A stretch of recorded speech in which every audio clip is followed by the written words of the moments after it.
Assalamualaikum warahmatullahi wabarakatuh. A'udzu billahi minasyaitonir rajim. Bismillahirrahmanirrahim. Alhamdulillahi rabbil alamin. Hamdan syakirin, hamdan na'imin, hamdan yuafi ni'amahu wa yukafi mazidah. Ya Rabbana lakal hamdu kama yanbaghi li jalali wajhikal karim wa 'azimi sultanik. Allahumma salli wa sallim ala sayyidina wa maulana Muhammadin wa ala alihi wa sahbihi ajma'in. Amma ba'du. Para penonton yang berbahagia, kaum muslimin muslimat, saudara-saudariku yang dirahmati Allah Subhanahu wa ta'ala. Di dalam video ini saya ingin menyampaikan dialog antara sahabat Ali bin Abi Thalib kepada salah satu seorang penanya kepada beliau, di mana Ali bin Abi Thalib mengatakan bahwasanya barang siapa yang tidak memiliki sunatullah, tidak memiliki sunnah Rasul, tidak memiliki sunnah dari para wali, maka dia tidak mempunyai kebaikan sedikit pun. Lalu ada seorang menanyakan kepada beliau tentang masalah 3 perkara tadi. Penanya mengatakan, lalu apa yang dimaksud dengan sunatullah? Sahabat Ali menjawab, sunatullah adalah menyembunyikan rahasia. Dengan demikian, sunatullah adalah mempunyai makna perbuatan Allah. Jadi bukan hanya satu, bukan hanya dua, bukan hanya 3 perbuatan yang dilakukan oleh Allah, yang diperbuat oleh Allah Subhanahu wa ta'ala. Akan tetapi yang disampaikan sebagai jawaban oleh Ali bin Abi Thalib radhiyallahu anhu karamallahu wajhah adalah satu jawaban yang sangat penting, dan itu sangat disukai oleh Allah Subhanahu wa ta'ala. Itu adalah menyembunyikan rahasia. Jadi intinya Allah Subhanahu wa ta'ala akan sangat menyukai, sangat menyenangi dari seluruh hamba-hambanya yang pandai untuk menyembunyikan rahasia, baik rahasia dirinya sendiri maupun rahasia orang lain.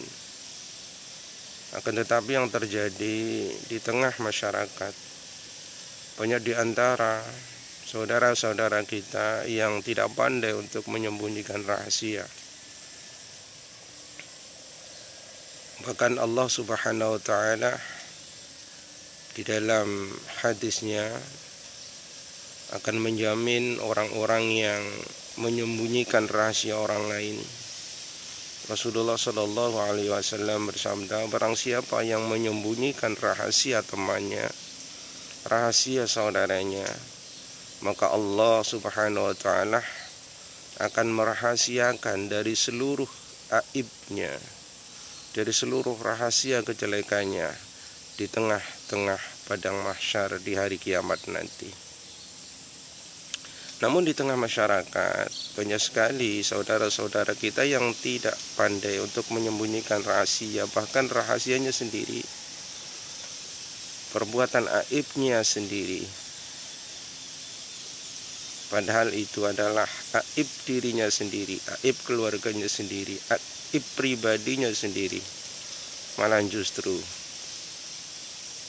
diberitakan dikobarkan, disebarluaskan rahasia aibnya sendiri di tengah-tengah manusia. Rasulullah Shallallahu Alaihi Wasallam pun pernah bersabda, Allah Subhanahu Wa Taala merahasiakan aib dari seorang hamba sehingga seorang hamba itu sendirilah yang mengeluarkan, yang memberitahukan aib rahasianya sendiri. Kemudian yang kedua, si penanya berkata, lalu apa yang dimaksud dengan sunnah Rasul? Lalu sahabat Ali bin Abi Thalib karamallahu menjawab, sunnah Rasul adalah berkeliling untuk memperhatikan umat.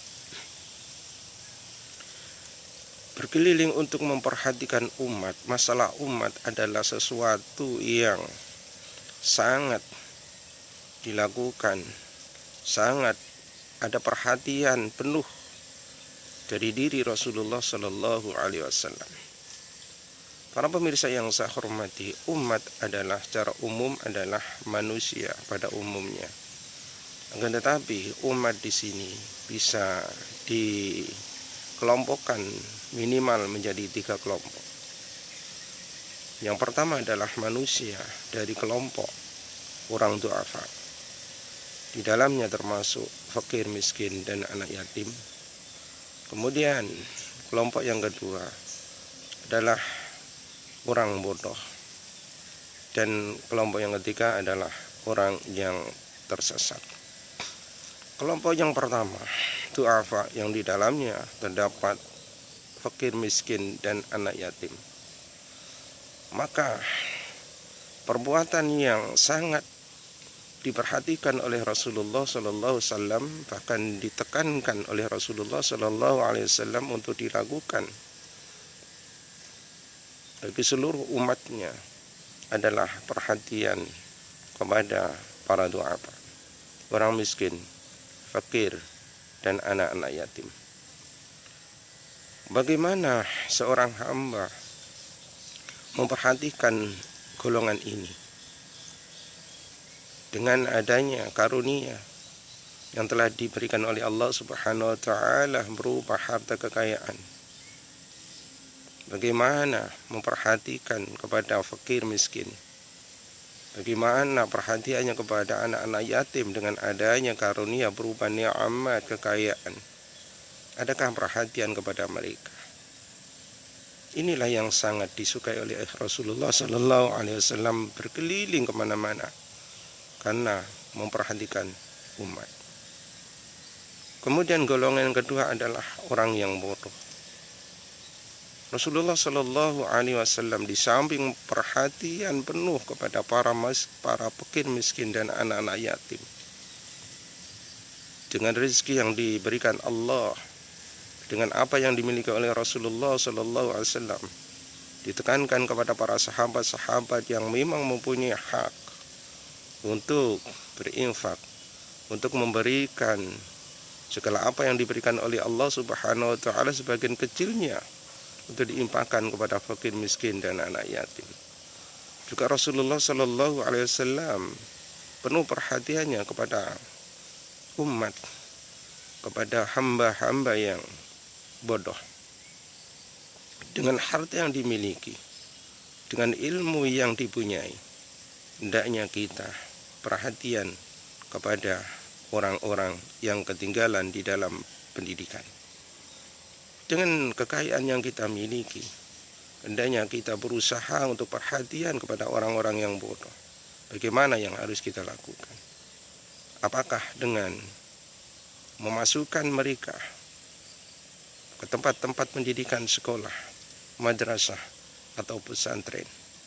Inilah tanda bukti perhatian kita, perhatian seorang hamba kepada orang-orang yang ketinggalan di dalam pendidikan, yakni orang-orang yang bodoh.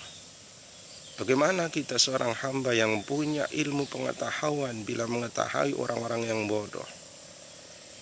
Apakah dengan ilmu pengetahuan yang kita miliki, yang dimiliki, ada perhatiannya pada orang-orang yang bodoh dengan mengajarkan sesuatu ilmu yang dimiliki. Lalu golongan yang ketiga adalah orang-orang yang sesat. Rasulullah Shallallahu Alaihi Wasallam pun juga menekankan kepada orang-orang yang tersesat jalan dengan mengarahkan kepada hidayah Allah Subhanahu Wa Taala, dengan mengajarkan ilmu-ilmu agama, dengan mengajarkan syariat-syariat Allah Subhanahu Wa Taala, dengan mengajarkan apa yang menjadi perintah Allah dan apa yang menjadi larangan Allah, dan semua hukum-hukum Allah Subhanahu Wa Taala beliau ajarkan, beliau sampaikan kepada umat, kepada pengikutnya terutama. Hingga Rasulullah Shallallahu Alaihi Wasallam pun bersabda, "Baligh anni walau ayah," sampaikan dariku walau satu ayat. Itu intinya, kita sebagai orang yang ahli ilmu untuk menyampaikan ilmunya, untuk mengajarkan apa yang kita miliki kepada orang-orang yang bodoh, kepada orang-orang yang tersesat, kepada orang-orang yang salah jalan. Karena itu adalah sunnah Rasulullah, karena itu adalah perbuatan Rasulullah Sallallahu Alaihi Wasallam. Perhatian kepada umat, baik perhatian kepada du'afa, fakir miskin dan anak-anak yatim, perhatian kepada orang-orang yang bodoh di dalam pendidikan, baik pendidikan dunia, ilmu dunia maupun ilmu agama terutama, perhatian kepada hamba-hamba yang tersesat, sehingga Rasulullah Sallallahu Alaihi Wasallam menunjukkan ke jalan hidayah Allah Subhanahu Wa Taala. Kemudian yang ketiga, si penanya berkata, lalu apa yang dimaksud dengan sunnah dari para wali?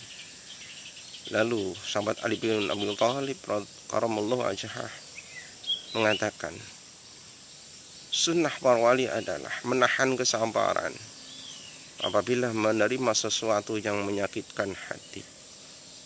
Menahan kesabaran bila menerima sesuatu yang menyakitkan hati. Ini adalah sunnah para wali, perbuatan para wali. Para wali adalah identik. Sifat dan karakter dari para wali adalah sabar. Sabar di dalam menghadapi ujian, cobaan, baik ujian maupun cobaan dari Allah Subhanahu Wa Taala, terutama ujian cobaan dari manusia berupa fitnahan, cacian, dan perbuatan-perbuatan yang menyakitkan hati yang lainnya pun dari para wali penuh dengan kesabaran. Para pemirsa, para penonton yang saya hormati, lalu seandainya kita bertanya, orang yang ahli ibadah, ahli menjalankan sholat, puasa, sedekah, zakat, berhaji, berjuang di jalan Allah Subhanahu Wa Taala, lalu di mana kebaikannya apabila dikaitkan dengan apa yang dikatakan oleh Ali bin Abi Thalib tersebut? Beliau mengatakan, barang siapa yang tidak memiliki sunnatullah, pekerjaan Allah, sunnah Rasulullah, sunnah para wali, maka dia tidak memiliki, tidak mempunyai kebaikan sedikit pun. Lalu bagaimana kita yang sudah taat menjalankan ibadah, melakukan kebaikan-kebaikan baik kepada Allah, terhadap Allah, maupun kebaikan terhadap para manusia, para hamba-hamba Allah yang lain? Apa yang kita lakukan berupa ibadah-ibadah, baik sholat, puasa, zakat, haji, jihad, dan ibadah-ibadah yang lainnya, itu pun juga akan baik apabila didasari dengan I3B. I3B. I yang pertama adalah Islam. I yang kedua adalah iman. I yang ketiga adalah ihsan. Sedangkan B berarti benar. Orang yang sudah melakukan kebaikan berupa ibadah Namun bila tidak memiliki I3B dan tidak memiliki sunnah Allah, sunnah Rasul, dan sunnah para wali, maka semua kebaikan berupa amal ibadah itu tidak ada nilainya.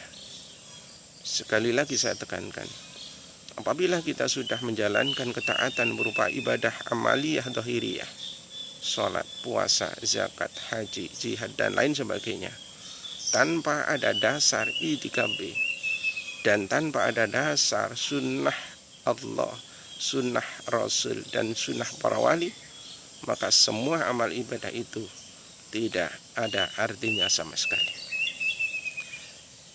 Kita menerangkan tentang I3B. Yang pertama adalah Islam dengan benar. Kita harus mengetahui bahwa Islam adalah pasrah. Kita pasrahkan nasib kita kepada Allah Subhanahu wa Ta'ala. Kita pasrahkan nasib kita pada ketentuan takdir Allah Subhanahu wa Ta'ala. Kemudian menyerahkan diri kita, jiwa dan raga kita hanya untuk mengabdi kepada Allah Subhanahu wa Ta'ala. Lalu Islam berarti juga taat patuh kepada seluruh apa yang diperintah Allah, juga patuh taat dengan apa yang dilarang oleh Allah Subhanahu wa Ta'ala. Apabila I yang pertama ini benar, maka semua amal yang berupa amal dhahiriyah kita akan menjadi benar. Namun tidak cukup hanya I1, harus ditambah dengan I2, yaitu iman dengan benar. Keimanan kita dengan benar, keimanan kita yang benar adalah dengan iman hakiki, dengan iman sejati. Itu menanamkan sifat keesaan Allah Subhanahu wa Ta'ala ke dalam hati kita yang paling dalam.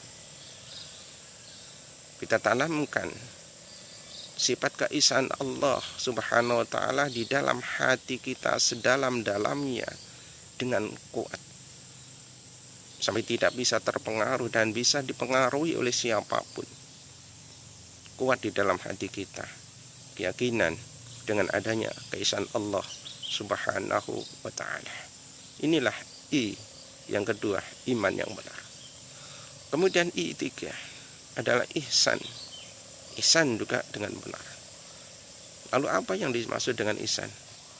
Adalah segala gerik-gerik kita, gerak-gerik kita, dimanapun kita berada, kita senantiasa menyadari bahwa kita dilihat oleh Allah Subhanahu wa Ta'ala. Dimanapun kita, sedang apapun yang kita lakukan, harus menyadari bahwa semua yang kita lakukan, keberadaan kita dimanapun, senantiasa dilihat oleh Allah Subhanahu wa Ta'ala. Atau kita senantiasa menyadari bahwa kita melihat Allah Subhanahu wa Ta'ala dikala kita menjalankan ibadah kepada Allah Subhanahu wa Ta'ala. Nah, kebaikan yang kita lakukan apabila sudah ditunjang dengan I3B ini, lalu kemudian kita memiliki sunnatullah, itu menyembunyikan, pandai menyembunyikan rahasia pribadi, rahasia orang lain. Kemudian sunnah Rasul, itu memperdulikan umat, peduli dengan harta yang dimiliki, yang kita miliki, dengan ilmu yang kita miliki, kita peduli dengan harta, peduli kepada para du'afa, fakir miskin dan anak yatim, dengan ilmu yang kita miliki, perhatian kepada orang-orang yang bodoh, dengan ilmu agama yang kita miliki, perhatian kepada orang-orang yang tersesat, bodoh di dalam ilmu agama, sehingga dia tersesat dari jalan Allah Subhanahu wa Ta'ala. Lalu pun juga memiliki sunnah Rasul, juga memiliki kesabaran di dalam menghadapi apapun yang menyakitkan hati, sebagai mana yang dimiliki oleh para wali. Sunnah para wali adalah pekerjaan para wali, yaitu selalu sabar di dalam menerima sesuatu yang menyakitkan hati, ujian, cobaan dari Allah, maupun ujian, cacian, fitnahan, hasudan dari para manusia.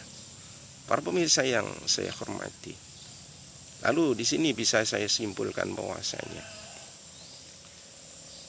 sebesar apapun, sebaik apapun amal ibadah kita yang zahir, sholat kita, puasa kita, haji, sedekah, jihad fisabilillah, maka hendaknya kita perbaiki, kita benarkan, kita optimalkan, kita sempurnakan keislaman kita. Itu serah kepada Allah, pasrah kepada Allah, dan taat patuh kepada perintah maupun larangan Allah Subhanahu wa ta'ala. Juga hendaknya kita pandai untuk menyembunyikan rahasia kita, rahasia orang lain. Jangan sampai kita mengumbar rahasia pribadi, aib pribadi maupun aib orang lain.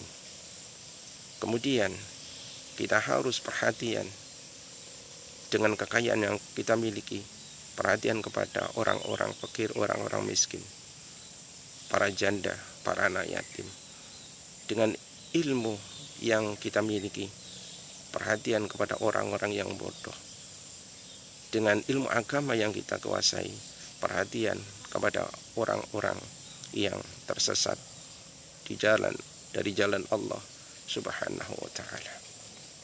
Hingga pada akhirnya apabila kita ini sudah memiliki itikad dan sunnah Allah, sunnah Rasul, dan sunnah dari para wali, maka pastilah kita akan menjadi manusia yang sempurna dengan sangat luar biasa. Inilah yang bisa saya sampaikan. Mudah-mudahan sedikit ada manfaat untuk kita semua. Terima kasih atas segala perhatiannya dan mohon maaf atas segala kekurangan dan kesalahannya. Subhanakallahumma bihamdik asyhadu an la ilaha illa anta astaghfiruka wa atubu ilaik. Wassallallahu ala sayyidina Muhammadin wa ala alihi wa ashabi ajma'in. Alhamdulillahi rabbil alamin. Wassalamualaikum warahmatullahi wabarakatuh.